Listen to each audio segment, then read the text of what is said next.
This is going to be a video tutorial on how to unblock a person using the Pinterest app. I'll be using an iPhone, but the steps should be very similar on other devices. Let me jump over to my phone here. Okay, I have my phone open now, and I am on the Pinterest app. To unblock a person on Pinterest, Pinterest doesn't actually keep a list of people that you have blocked, so you need to search and find their profile. I'm going to use the little search bar up top here. I'm going to tap in there.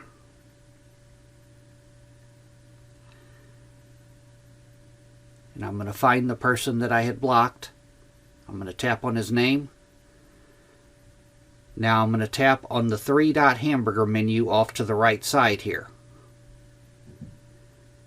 And you can see right there, unblock. I'm going to tap on unblock. Now I have unblocked that person. That is how you unblock a person on the Pinterest app. Thanks for watching.